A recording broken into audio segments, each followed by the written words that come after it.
नमस्कार दोस्तों, आप सभी का स्वागत है हम लोग के चैनल मनी स्टेशन पर। तो इस वीडियो में हम लोग देखने वाले हैं एनबीसीसी का फंडामेंटल। इसमें ए टू जेड हर एक चीज़ देखेंगे जिससे आप लोग डिसाइड कर सकते हैं कि इस शेयर को लेना है कि नहीं लेना है। तो चलिए, सबसे पहले आप यहाँ पर कंटेंट देख सकते हैं कि इसमें आपको क्या क्या मिलेगा। कंपनी के बारे में, कंपनी बिजनेस के बारे में, सेक्टर एनालिसिस, स्वॉट analysis, profit, revenue, net worth, cash flow, shareholding ratio, मतलब बहुत ऐसा इंपॉर्टेंट रेशियो हो गया। उसके बाद मैनेजमेंट एनालिसिस, ये हर एक चीज़ इसमें आप लोग को मिलने वाला है। तब तक हम बता रहे हैं, जब तक आप वीडियो को लाइक कर दीजिए, चैनल को सब्सक्राइब कर दीजिए और शेयर करने का भी मन होगा तो शेयर कर दीजिएगा। देखिए, ये जो कंपनी है, कंपनी का मार्केट कैप है 26,992 करोड़, यानी इसका इतना मार्केट कैप हो गया। और ये देखिए 1960 में ये बनकर तैयार हुआ था, मतलब इस कंपनी का स्थापना हुआ था। इसका हेडक्वार्टर है दिल्ली में है। हम लोग जानते हैं कि कंपनी कोई भी भारत में 3 प्रकार के होती है: लार्ज कैप, मिड कैप और स्मॉल कैप। लार्ज कैप मतलब जो 20,000 करोड़ से ज़्यादा जिसका वैल्यूएशन है, मार्केट कैप है, उसको हम लोग लार्ज कैप कहते हैं। और जो 5,000 से 20,000 के बीच में है उसको हम लोग मिड कैप कहते हैं। और जो 5,000 से कम है उसको हम लोग स्मॉल कैप कहते हैं। तो ये कंपनी क्या है? ये कंपनी लार्ज कैप है। कैसे? क्योंकि इसका वैल्यूएशन 20,000 से ज़्यादा है, तो इसीलिए ये कंपनी लार्ज कैप हो गई। और अगला हम लोग अब देखेंगे कंपनी के बिजनेस के बारे में। ये जो एनबीसीसी कंपनी है करती क्या है?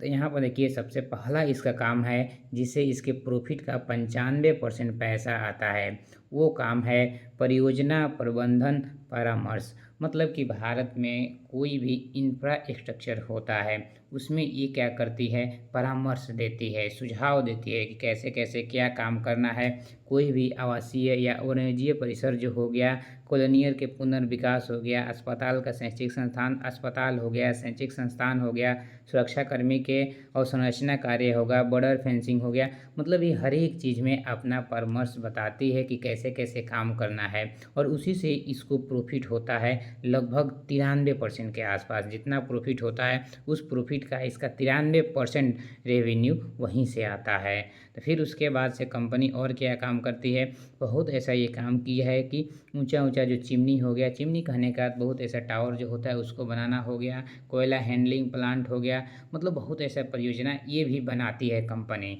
मतलब एक तो परामर्श के काम करती है, दूसरा बहुत सारा प्रोजेक्ट लेती है और बनाती भी है, और तीसरा ये भी काम है कि रियल एस्टेट का डेवलपमेंट करती है। तीसरा इसका ये भी काम है। तो 3 इसका मुख्य काम हो गया। क्या क्या हो गया? परियोजना प्रबंधन परामर्श, उसके बाद से ये बहुत ऐसा इंफ्रास्ट्रक्चर भी बनाती है, उसके बाद से रियल एस्टेट डेवलपमेंट भी ये करती है। तो इसका मेन प्रॉफिट कहाँ से आता है? तो परियोजना प्रबंधन परामर्श में इसमें खर्चा कम है और प्रॉफिट ज़्यादा है, तो इसके मेन प्रॉफिट यहीं से आता है। अब चलते हैं, अगला हम लोग इसके सेक्टर का एनालिसिस करते हैं। क्योंकि देखिए, जब तक हम किसी भी कंपनी के सेक्टर का एनालिसिस नहीं करेंगे तब तक हम उस कंपनी के बारे में अच्छा से नहीं समझ पाएंगे कि इसका ग्रोथ क्या है। अगर ये मानते हैं सेक्टर का ही ग्रोथ नहीं होगा तो फिर कंपनी का ग्रोथ कैसे होगा? तो देखिए, सेक्टर का ग्रोथ अभिन्न, मतलब कि इसका वैल्यू अभिन्न है 204 यूएस बिलियन डॉलर। मतलब कि ये जो सेक्टर है, कौन सा सेक्टर? Infrastructure sector. तो इसका अभिन्न वैल्यू है 204 बिलियन, और 2029 में हो सकता है ये 322 बिलियन डॉलर। तो इसके हिसाब से आप लोग अनुमान लगा सकते हैं कि ये कितना बढ़ सकता है आने वाले 4 से 5 साल में। इसका CAGR हो सकता है 9.57%। CAGR मतलब कि समझिए कि चक्रवृद्धि ब्याज, मतलब जो ये बढ़ रहा है हर एक साल, तो हर एक साल ये 9.57% से इसमें बढ़ोतरी देखने को मिल सकता है इस सेक्टर में। तो इसके लिए ये सेक्टर बहुत ही अच्छा है, क्योंकि इतना CAGR है 9-10%, तो बहुत ही अच्छा है। लेकिन इसके कंपटीशन भी हो सकता है बहुत ऐसा कंपनी से। एक कंपनी है HCC, फिर लार्सो एंड टोब्रो कंपनी है, फिर टाटा प्रोडक्ट कंपनी है, सिम्प्लेक्स कंपनी है, JP कंपनी है। तो ये सब कंपनी से इसको सीधा टक्कर है। तो आप लोग यहाँ पर थोड़ा सा देख सकते हैं कि इसको किस किस कंपनी से टक्कर है और इस सेक्टर का इस सेक्टर में कितना ग्रोथ हो सकता है आने वाले में। तो ये सब डाटा समझने के बाद अब डिसाइड कीजिएगा कि अब सेक्टर के जब हम लोग एनालिसिस कर लिए तो अब हम ये सेक्टर ठीक है तब हम लोग चलेंगे स्टॉक के एनालिसिस करने के लिए। अब थोड़ा-सा चलते हैं, ये जो हम लोग का हो गया ब्रेकर स्लाइड है, मतलब कहने का अर्थ ये है कि यहाँ पर थोड़ा बहुत ऐड है, तो आप लोग यहाँ पर ये ऐड देख सकते हैं। शेयर मार्केट के अगर जो क्लास आप लोग को करने का मन होगा, option trading, swing trading, investing और जो ट्रेडिंग का साइकोलॉजी है, हर एक चीज़ हम इसमें सिखा रहे हैं 499 में। अगर जो आप लोग को सीखने का मन होगा तो यहाँ पर देखिए एक छोटू-सा दिख रहा होगा मोबाइल नंबर, उस मोबाइल नंबर पर मैसेज कर दीजिएगा, अपना नाम लिख दीजिएगा और ज्वाइन कोर्स लिख दीजिएगा। आप लोग को वहाँ पर मिल जाएगा। यहाँ पर देख सकते हैं ये मोबाइल नंबर है, मोबाइल नंबर नोट करके मैसेज कर सकते हैं। तो चलिए ब्रेक इवेंट ख़त्म हुआ, अब हम लोग आगे चर्चा करते हैं कि आगे हम लोग को क्या करना है। अब देखिए किसी भी कंपनी में स्वॉट एनालिसिस बहुत ही ज़रूरी होता है। स्वॉट एनालिसिस मतलब ये होता है, एस से क्या होता है स्ट्रेंथ्स, डब्ल्यू से वीकनेस, ओ से अपॉर्चुनिटी और टी से थ्रेट। तो हम लोग ये समझेंगे कि पहले इस कंपनी का, ये जो कंपनी है एनबीसीसी, इसका स्ट्रेंथ क्या है। देखिए म्यूचुअल फंड इसमें लगातार पैसा मतलब कि लगा रहा है, इंक्रीज कर रहा है, तो समझिए कि ये बहुत ही मजबूती है, क्योंकि म्यूचुअल फंड वालों को इस पर बहुत ज़्यादा भरोसा है, इसीलिए वो अपना होल्डिंग धीरे धीरे करके बढ़ा रहे हैं। फिर उसके बाद देखिए ये जो कंपनी है, इस कंपनी के ऊपर कोई भी कर्जा नहीं है, तो ये समझिए बहुत बड़ा प्लस पॉइंट हो जाता है। फिर उसके बाद देखिए company with zero promoter pledge, मतलब इसके कहने का अर्थ ये है कि कोई भी प्रोमोटर इसमें पैसा लगाया हुआ है और वो जो शेयर लिया है हुआ है, उस शेयर को कहीं लोन पर नहीं रखा है, माने लोन पर रख कर कोई पैसा नहीं उठाया हुआ है। तो अगर ये कोई भी प्रोमोटर शेयर को लोन पर रख के पैसा उठाते हैं तो उस कंपनी के लिए बहुत ही खराब साइन होता है। लेकिन ये जो कंपनी है इसका प्रोमोटर 1 रुपया भी, 1 शेयर भी लोन पर रख के, मतलब कि लोन उठाने के लिए उसको नहीं रखे हैं, तो समझिए कि बहुत ही ये अच्छा है। कर्जा जीरो है, ये भी बहुत अच्छा है, ठीक है। उसके बाद से देखिए इसका जो मैनेजमेंट है वो हमेशा मतलब कि वो प्रॉफ़िट कर रहा है आने वाले समय में, ये भी बहुत बढ़िया है। और देखिए टैलेंट मैनेजमेंट जो है इन इंडिया एंड स्किल, देखिए स्किल डेवलपमेंट एम्प्लॉय, इसका कोई भी एम्प्लॉय है सब अपना स्किल डेवलपमेंट कर रहा है। तो समझिए कि ये मतलब कोई भी कंपनी को चलाने के लिए एम्प्लॉय ही मेन होता है, कर्मचारी ही मेन होता है। अगर जो कर्मचारी को स्किल सिखाया जा रहा है तो समझिए कि बहुत ही ये अच्छा फैक्टर ये भी हो सकता है। तो आप लोग स्ट्रेंथ में इतना सब चीज़ देख लिए। ये देखिए एक और बात यहाँ छूट गया कि ये देखिए ये मार्केट में फर्स्ट मूवर है। फर्स्ट मूवर कहने का अर्थ कि कोई भी ये नया नया रिसर्च करता है और कोई भी इंफ्रास्ट्रक्चर में नया नया टेक्नोलॉजी लाता है और काम करता है। तो आप लोग देख सकते हैं कि जो कोई भी कंपनी फर्स्ट मूवर होता है उसको थोड़ा ज़्यादा लाभ होता है, मतलब उस सेक्टर में। तो इसके दृष्टि से ये बहुत बढ़िया हो गया यहाँ पर। अब थोड़ा सा हम लोग इसके वीकनेस के बारे में चर्चा करते हैं। देखिए वीकनेस, सबसे पहले इसका वीकनेस ये है कि पिछला क्वार्टर में इसको प्रॉफिट हुआ था, लेकिन उसके पिछले क्वार्टर में जितना प्रॉफिट हुआ था उससे कम हुआ था। तो ये एक नेगेटिव पॉइंट हो गया कि थोड़ा बहुत इसका प्रॉफिट कम हुआ है। फिर आप लोग यहाँ पर देख सकते हैं कि इसका सेल जो है, सेल भी थोड़ा बहुत कम है पिछले क्वार्टर के अनुसार। तो ये थोड़ा बहुत उतराव चढ़ाव होता रहता है, इससे कुछ खास फर्क नहीं पड़ेगा। आने वाले समय में फिर और ये सेल जनरेट कर लेगा। तो मतलब ये थोड़ा इसका वीकनेस है, लेकिन उतना प्रभाव नहीं पड़ना चाहिए इस कंपनी के ऊपर। फिर देखिए उसका जो एम्प्लॉई है उसका समझिए कि सैलरी बहुत ज़्यादा है। उसका एम्प्लॉई जो है, कर्मचारी जो है, उसको मतलब कि बहुत ज़्यादा पैसा दिया जाता है। तो ये वीकनेस बहुत ज़्यादा है। ये मेन बात है, गवर्नमेंट कंपनी है तो इसमें होता है सबका सैलरी बहुत ज़्यादा होता है। मेन बात है कि सैलरी ज़्यादा लिए काम के तुलना में, तो ये कंपनी के लिए कहीं ना कहीं ये वीकनेस का काम कर सकता है कि आगे चल के मानते हैं कंपनी लॉस में गई, जब लॉस में जाएगा तो लॉस में जाने का एक सबसे बड़ा कारण ये भी बन सकता है कर्मचारी भी, क्योंकि कर्मचारी को ही जब पैसा ज़्यादा दिलाएगा कंपनी के द्वारा तो लॉस में जाने के कारण बन सकता है, ठीक है। तो ये वीकनेस हो गया एनबीसीसी के बारे में। फिर उसके बाद हम लोग देखते हैं अपॉर्चुनिटी। इसमें अपॉर्चुनिटी क्या है, ये जो कंपनी है इसमें सबसे बड़ा अपॉर्चुनिटी क्या है, हम लोग को ये देखना होगा। ये जो अपने 52 वीक के लो पर था, वहाँ से ये बहुत जल्दी रिकवरी किया हुआ है। तो समझिए कि ये बहुत ज़्यादा अच्छा ये क्या है, हम लोग का अपॉर्चुनिटी है। फिर उसके बाद आप लोग देख सकते हैं कि जो हम लोग का महंगाई है, इन्फ्लेशन है, वो कम अगर जो होगा, मतलब अभी जितना होना, मतलब जितना होता है उसके तुलना में अभी कम है। तो जब ये कम है तो समझिए कि इस कंपनी का ग्रोथ अच्छा खासा होगा, मतलब कि अपॉर्चुनिटी ज़्यादा रहेगा। क्यों ज़्यादा होगा इसका अपॉर्चुनिटी, अगर जो मानते हैं कि एनबीसीसी कोई भी प्रोजेक्ट लेती है, मान लेते हैं थोड़ा देर के लिए कि एनबीसीसी कोई प्रोजेक्ट के लिए काम करने के लिए, और वो प्रोजेक्ट में बहुत ऐसा मटेरियल होता है जो इसको खरीदना पड़ता है। उस मटेरियल का समझिए कि पैसा कम लगेगा, महंगाई कम होगा, तो समझिए कि इसका प्रॉफिट अच्छा खासा हो सकता है। तो अभी समझिए कि जितना महंगाई हम लोग देख रहे हैं, मतलब कि जितना होना चाहिए उससे कम है इस सेक्टर में, तो इसीलिए इसके लिए ये बहुत ही अच्छा अपॉर्चुनिटी हो सकता है। और भी अपॉर्चुनिटी ये हुआ कि ये जो सेक्टर है ग्रोइंग सेक्टर है। ग्रोइंग सेक्टर कहने का अर्थ कि इंफ्रा एक सेक्टर आने वाले समय में बहुत ज़्यादा बढ़ेगा, बहुत ऐसा इंडिया में बनने वाला है, बहुत ऐसा ऐसा चीज़ बनने वाला है जो इस कंपनी को अच्छा खासा प्रोजेक्ट मिलेगा और अच्छा खासा काम करेगी।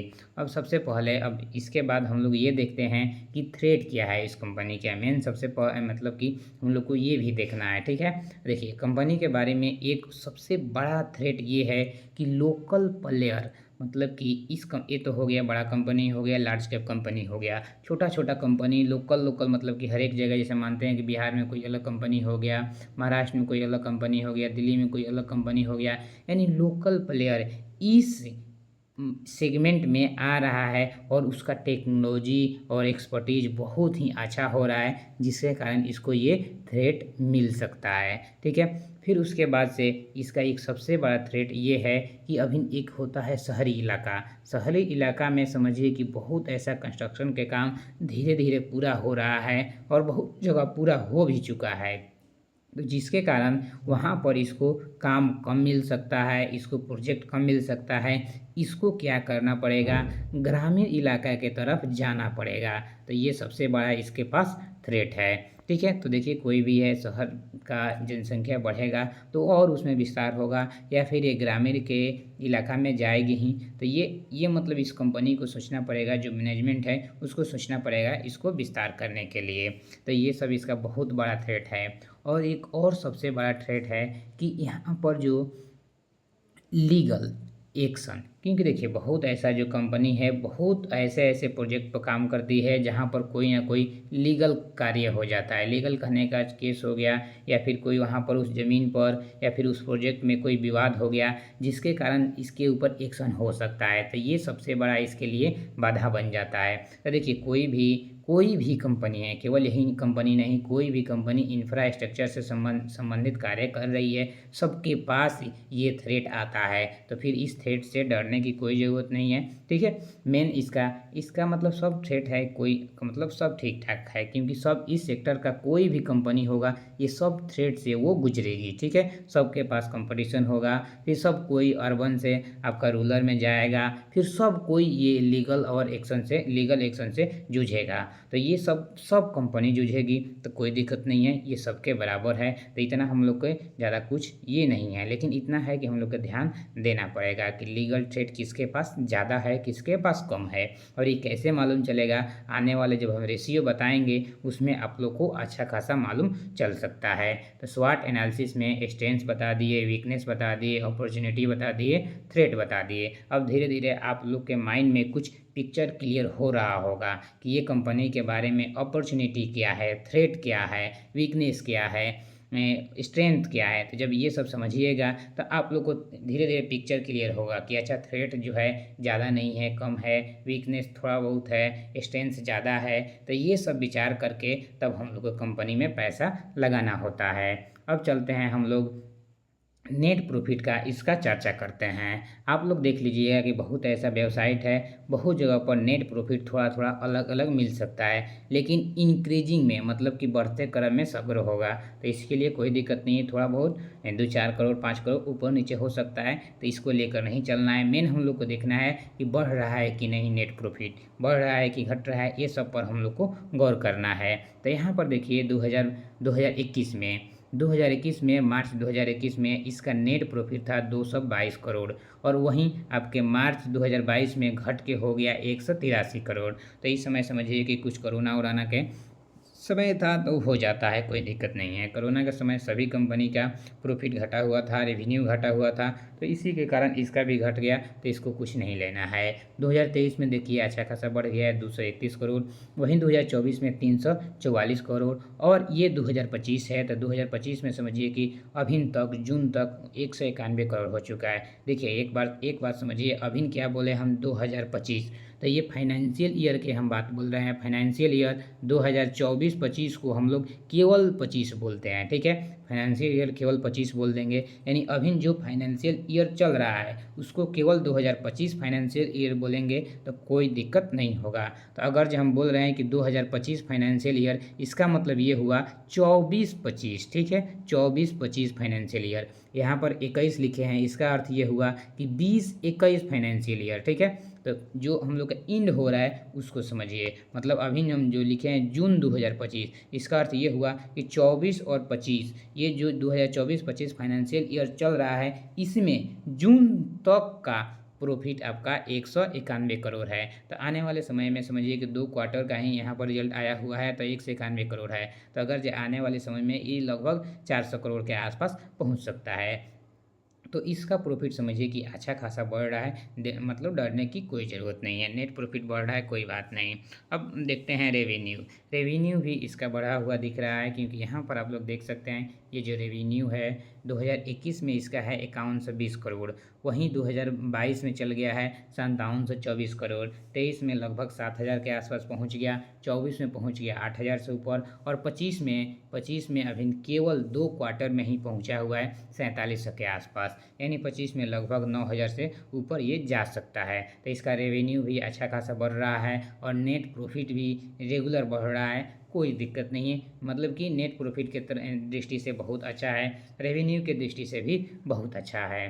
फिर उसके बाद हम लोग देखते हैं नेटवर्थ। तो नेटवर्थ भी इसका अच्छा खासा बढ़ा हुआ है। यहाँ पर देख सकते हैं कि 1800 करोड़ का नेटवर्थ था 2021 में, 22 में 1938 करोड़ हो गया, 23 में हो गया 2124 करोड़ हो गया, 24 में हो गया 2412 करोड़ और वहीं 25 में हो हम लोग का अभी इसका डाटा नहीं आया है पूरा, इसीलिए इसका डाटा अभी नहीं दिए हुए हैं। लेकिन यहाँ पर आप देख सकते हैं 2-3-4 साल के में कि रेगुलर इसका बढ़ोतरी देखने को मिल रहा है नेटवर्क में। और देखिए रेवेन्यू का मतलब क्या हुआ कि कितना का ये बिजनेस कर रही है, सीधा सा बात, सिंपल सा बात, ठीक है? तो ये उम्मीद करते हैं कि ये सब आप लोग को पता होगा पहले से, ठीक है? अब देखते हैं कैश फ्लो। कैश फ्लो मतलब कि कंपनी के पास पैसा कितना है जो तुरंत कंपनी से आप निकाल सकते हैं, सीधा सा समझिए। तो 2021 में इसके पास कैश फ्लो बहुत अच्छा खासा था 567 के आसपास, वहीं 2022 में 19 करोड़ हुआ, 2023 में 192 करोड़ हुआ, 2024 में 249 करोड़ हुआ, माइनस में हुआ। देखिए यहाँ पर माइनस में चल रहा है, ये देखिए ये सबसे बड़ा इसके पास थ्रेट है, सबसे बड़ा कमी इसके पास यही है कि इसका कैश फ्लो निगेटिव में चला गया है। मतलब कंपनी के पास पैसा अभी नहीं है निकालने के लिए। अगर कैश फ्लो मतलब इतना समझिए कंपनी के पास कितना पैसा पड़ा हुआ है जिसको आप तुरंत निकाल सकते हैं। तो समझिए कि 2021 में अच्छा खासा पैसा था, 2022 में कम हो गया, बहुत कम हो गया, 23 में समझिए तो माइनस में -192 करोड़ हो गया, 24 में 249 करोड़ हो गया माइनस में। तो समझिए कि बहुत बड़ा ये इसके लिए थ्रेट है, ये अच्छा नहीं होना चाहिए। कैश फ्लो जिसका जितना ही ज़्यादा अच्छा है और हमेशा हर एक साल बढ़ रहा है, समझिए कि वो बहुत ही अच्छा है। तो हम लोग को यहाँ पर थोड़ा-सा ये चिंताजनक है, इसके कैश फ्लो जो स्टेटमेंट कैश फ्लो का स्टेटमेंट है, ये चिंताजनक है। फिर उसके बाद हम लोग देखते हैं शेयर होल्डर। तो शेयर होल्डर में देखिए कि प्रमोटर बहुत अच्छा इसमें दबाकर क्वांटिटी बैठा हुआ है, कोई सेल नहीं कर रहा है। यहाँ पर आप देख सकते हैं कि 61.75% 2022 में था, 23 में भी उतना था, 24 में भी उतना था। FII देखिए अपना बढ़ा ही रहा है, जो विदेश का इन्वेस्टर है, विदेशी इन्वेस्टर, वो अपना क्वांटिटी इसमें बढ़ा ही रहा है, क्योंकि 22 में 3.31% था और देखिए 24 में भी बढ़ा, 25 में भी बढ़ा रहा है। और DII भी देखिए थोड़ा सा अपना 2024 में घटाया है, प्रॉफिट बुक किया है, तो 2024 में और 25 में होगा तो यहाँ पर बढ़ सकता है। और देखिए रिटेलर भी इसमें अच्छा खासा निवेश है, यानी मेन इसका प्रोमोटर है, तो प्रोमोटर होल्डिंग 61% आराम से हमेशा बना हुआ है। तो इसमें समझिए कि डरने की कोई ज़रूरत नहीं है, बहुत अच्छा यहाँ पर है। मेन इसका एक दिक्कत है कैश फ्लो। चलिए उसके बाद से फिर हम लोग चर्चा करते हैं इम्पोर्टेंट रेशियो के बारे में, क्योंकि ये देखिए ये बहुत ही महत्वपूर्ण हो जाता है इम्पोर्टेंट रेशियो। ये देखकर इसके आधार पर ही हम लोग को काम करना है। देखिए इसका PE रेशियो है 47.5। देखिए किसी भी कंपनी में PE रेशियो अगर जे 15 से कम है तो वो बहुत अच्छा कंपनी होता है। लेकिन हम लोग को एक बार देखना होता है इंडस्ट्री PE रेशियो, मतलब कहने का अर्थ कि जिस सेक्टर में वो काम कर रही है उस सेक्टर का PE रेशियो से इसका PE रेशियो कम होगा तो बहुत अच्छा माना जाएगा। तो इंडस्ट्री PE रेशियो देखिए इसका कितना है 36.6%, मतलब 36.6 इसका इंडस्ट्री PE है, यानी उससे ये ज़्यादा है। तो यानी PE के मामले में ये थोड़ा ज़्यादा है अपना इंडस्ट्री PE से। तो यहाँ पर ये हम लोग कह सकते हैं कि जिस कंपनी का PE रेशियो जितना कम होता है वो कंपनी उतना ही बढ़िया होती है, ठीक है। तो ये PE के मामले में थोड़ा सा मतलब कि ये खराब है। उसके बाद से देखते हैं बुक वैल्यू। अब देखिए जब बुक वैल्यू हम लोग देखें तो कितना हुआ इसका बुक वैल्यू 8 रुपया 24 पैसा, मतलब कि इसका जो करेंट प्राइस है वो लगभग 97 रुपये के आसपास है और इसका बुक वैल्यू केवल 8 रुपया 24 पैसा है। तो देखिए कभी भी बुक वैल्यू देखा जाता है तो जितना ज़्यादा बुक वैल्यू होता है उतना वो अच्छा होता है। तो इसको निकालने के लिए सबसे बढ़िया है प्राइस टू बुक वैल्यू, मतलब बुक वैल्यू का अनुपात हम लोग देखेंगे। तो अगर जो बुक वैल्यू का अनुपात हम लोग देखते हैं तो ये बहुत कम होना चाहिए। तो ये देखिए इससे 11 गुना, 11 नहीं 12 गुना ज़्यादा इसका करेंट प्राइस है। मतलब जो बुक वैल्यू है, बुक वैल्यू क्या होता है सबसे पहले ये समझिए कि अगर जो कंपनी आज की आज बंद हो जाए तो आपको कितना पैसा मिल सकता है। अगर जो इसमें 97 रुपया आप लगा रहे हैं इस कंपनी में एक शेयर खरीदने के लिए, तो ये कंपनी आज की आज बंद हो जाती है तो आपको समझिए मिल सकता है केवल 8 रुपया 24 पैसा ही मिल पाएगा। तो बुक वैल्यू यही होता है, सीधा सा हम लोग को समझना है। तो ये देखिए ये जितना कम होना चाहिए, बुक वैल्यू बहुत ज़्यादा होना चाहिए, जितना ज़्यादा है उतना अच्छा है। और प्राइस टू बुक वैल्यू ये कम होना चाहिए। तो ये 11 पॉइंट है, ये जितना कम होगा उतना ही ये अच्छा होगा, ठीक है। तो अब चलिए थोड़ा सा और देखते हैं कि इंडस्ट्री बुक वैल्यू क्या है। यहाँ पर जो हम बुक वैल्यू देखे थे उस कंपनी का बुक वैल्यू देखे थे, लेकिन इंडस्ट्री का बुक वैल्यू 8.19 है। तो इसका इंडस्ट्री का भी बुक वैल्यू उसी के आसपास है और उस कंपनी का भी बुक वैल्यू उसी के आसपास है। अगर जो मान उससे थोड़ा ज़्यादा है तो इस मामले में ये थोड़ा अच्छा है। करेंट प्राइस देखिए हम बताए थे 97 रुपये 70 पैसा के आसपास। अभी अगर जो कोई करेंट प्राइस जाकर अपना चेक कर सकता है, जब कोई वीडियो देख रहा है उस समय जाकर अपना चेक कर सकता है, ठीक है। तो अभी थोड़ा बहुत ऊपर नीचे हुआ होगा करेंट प्राइस। तो देखिए करेंट प्राइस से हम लोग को कुछ नहीं करना है, मेन हम लोग को देखना है PE रेशियो। PE रेशियो कम होना चाहिए, इंडस्ट्री PE से कम है तो बहुत अच्छा की बात है, ठीक है। बुक वैल्यू बहुत ज़्यादा होना चाहिए, प्राइस टू बुक रेशियो ये जितना कम है उतना बहुत अच्छा है, ठीक है। उसके बाद से देखिए ये जो हाई और लो लगाया था, यहाँ पर देख सकते हैं 140 का ये हाई लगाया था और 42 का ये लो लगाया हुआ था। और देखिए जो फेस वैल्यू है ये कैलकुलेशन करने के लिए होता है, तो इससे ज़्यादा हम लोग कुछ मतलब नहीं है। जैसे मानते हैं कि आप लोग को मिलता है डिविडेंड, तो अगर डिविडेंड कोई भी कंपनी देने के लिए अलाउंस कर रही है, मानते हैं कि 450% डिविडेंड दी, तो ये जो फेस वैल्यू है उसका वो डिविडेंड देने का अलाउंसमेंट करती है। द फेस वैल्यू समझिए कि केवल कैलकुलेशन के काम में आता है। फिर उसके बाद से देखिए ROE इसका बहुत ही अच्छा है, क्योंकि कोई भी कंपनी में अगर जो 15% से ज़्यादा ROE है, 18% 15% से ज़्यादा ROE है तो वो समझिए कि बहुत ही अच्छा है। किसी भी कंपनी के जितना ज़्यादा ROE होगा वो उतना ही अच्छा होगा। तो देखिए ये जो ROE है हम लोग देख रहे हैं पिछले साल के, मतलब अभी 1 साल में वर्तमान में, लेकिन पिछले 5 साल का भी ROE आप निकाल कर देख सकते हैं 17.1% है, बहुत बहुत अच्छा है, पिछले 10 साल के 19% है, ये और अच्छा है। तो समझिए कि आरओई के मामले में बहुत अच्छा है, पी रेशियो के मामले में एवरेज है, बुक वैल्यू के मामले में थोड़ा कम है, ठीक है। अब यहाँ पर देख सकते हैं पीईजी रेशियो इसका 7.11 है, ठीक है। तो उसके बाद से फिर देखिए यहाँ पर आरओसीई, तो आरओसीई आप यहाँ पर देख सकते हैं आरओसीई भी लगभग 15 से 18% से ज़्यादा होना चाहिए, 15-18% से ज़्यादा होना चाहिए। तो इसका 32% है, पिछले 5 साल का 23% है, पिछले 10 साल का 27% है। तो इसका आरओई बहुत ही ज़्यादा है, डरने की कोई ज़रूरत नहीं है, ठीक है। इसका आरओई बहुत ही ज़्यादा है। अब बात आता है यहाँ पर करेंट रेशियो का। तो करेंट रेशियो यहाँ पर 1.15 है। ये करेंट रेशियो क्या होता है आपको हम नीचे और भी जो रेशियो बता रहे हैं वहाँ पर आपको हम समझाएंगे। फिर उसके बाद से देखिए, उसके बाद से हम लोग का डिविडेंड यील्ड, मतलब कि कंपनी डिविडेंड कितना देती है। तो कंपनी डिविडेंड देती है 0.42%, इतना कंपनी डिविडेंड देती है। और हम बताए थे डेट टू इक्विटी रेशियो। तो ये देखिए कभी भी कोई भी रेशियो है वो क्या होना चाहिए, 0 होना चाहिए। अगर ये कर्जा जिस कंपनी के ऊपर 0 है समझिए कि बहुत ही अच्छा है। प्रोमोटर के बारे में बताए थे 61.8%, तो वहाँ पर देख रही है 66 पॉइंट था, तो थोड़ा बहुत ऊपर नीचे हुआ है ये डाटा, तो कोई दिक्कत नहीं है। प्रोमोटर का होल्डिंग बहुत अच्छा है। और देखिए कर्जा जब 0 है तो कंपनी बहुत ही अच्छी है। और देखिए प्लेज, मतलब मेरे कहने का अर्थ ये है कि अगर जो कोई भी प्रोमोटर अपना शेयर लिया हुआ है उस शेयर को लोन पर रख के, मतलब लोन लेने के लिए उसको रखा नहीं है, तो इसीलिए उसी को प्लेज बोलते हैं। तो इसका 0 है, ये पहले समझाए थे ऊपर हम। तो ये किसी भी कंपनी का ये 0 होना चाहिए, डेप्थ 0 होना चाहिए, तो ये बहुत ही अच्छा रहेगा, ठीक है। अब चलिए उसके बाद से देखिए फ्री कैश फ्लो जो अभी हम दिखा रहे थे पूरा माइनस में चल रहा है, तो इधर 1-2 क्वार्टर में बढ़ा होगा, तो इसीलिए इसका फ्री कैश फ्लो है 48.3 करोड़। तो इसका कैश फ्लो बहुत ही कम है और पिछले 3 साल के -283 करोड़ है। तो हमको दिखाए थे स्टार्टिंग में ही जो कैश फ्लो दिखाए थे कि घटते जा रहा है, तो इधर 2 क्वार्टर में बढ़ा होगा, तो इसीलिए इसका इतना पहुंचा है। और पिछले 3 साल में इसका निगेटिव था, हम लोग स्टार्टिंग में ही देख चुके थे। तो ये सब एवरेज बता रहा है, ठीक है। अब देखिए ये जो है इंटरेस्ट कवरेज, यहाँ पर समझिए कि कंपनी कितना अपना इंटरेस्ट दे रही है, ये सीधा सा बात हो गया।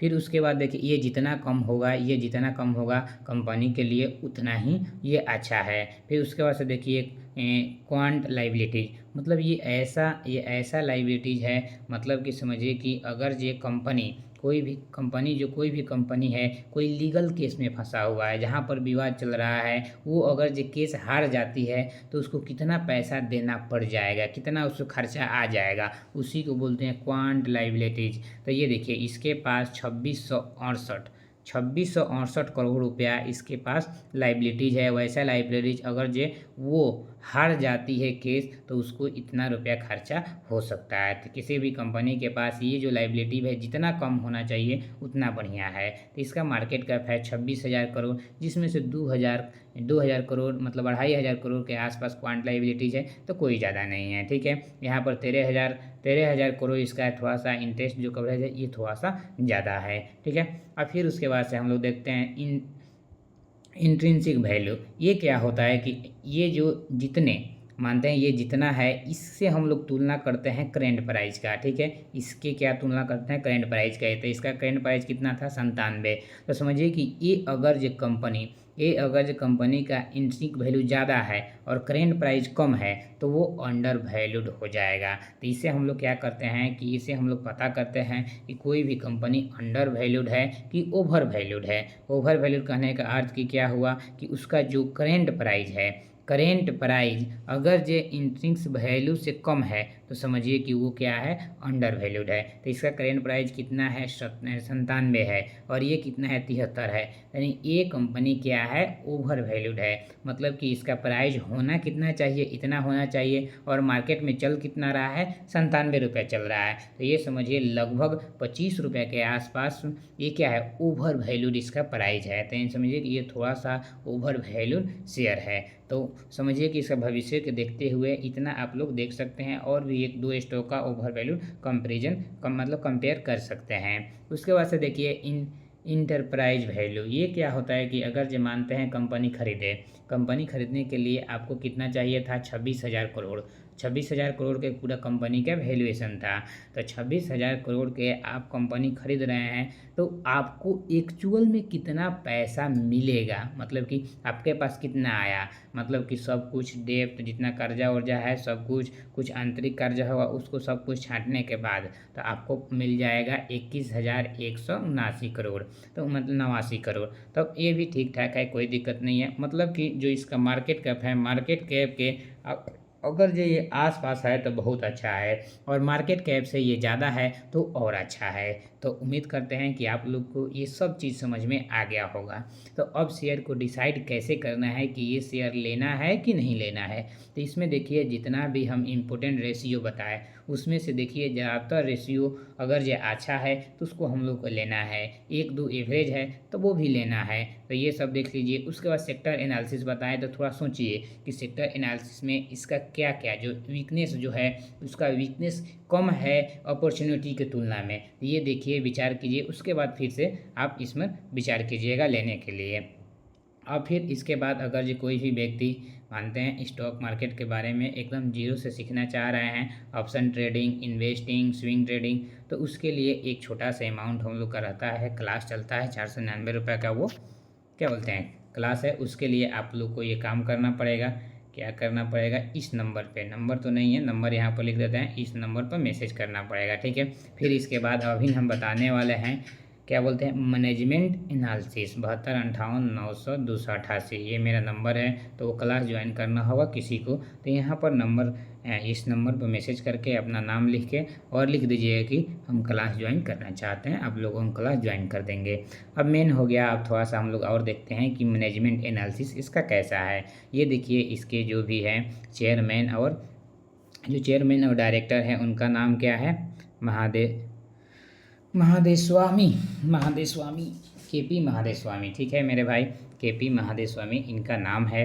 और ये समझिए कि बहुत दिनों से इस कंपनी में लगभग काम कर रहे हैं और बहुत ही ऐसा इनको अवार्ड इंफ्रास्ट्रक्चर के लिए 2023 में इनको अवार्ड भी मिल चुका है। तो समझिए कि इसका मैनेजमेंट सिस्टम है वो भी बहुत बढ़िया है। जो मेन वहाँ पर मैनेजमेंट में चेयरमैन है वो काम कर रहे हैं वो अच्छा देखिए, best construction infrastructure public sector enterprises PSE का अवार्ड मिल चुका है 2023 में। यानी अवार्ड मिला है तो कहीं ना कहीं ये काम बहुत ही अच्छा किए हैं, इसीलिए मिला है। तो इनका समझिए कि जो चेयरमैन है, जो मैनेजमेंट है, वो भी एक तरह से हम लोग देख सकते हैं कि वो भी ठीक है। तो आप लोग इससे भी अनुमान लगा सकते हैं कि जब चेयरमैन ठीक है, मैनेजमेंट ठीक है, तो ये भी कंपनी और आगे ग्रोथ कर सकता है।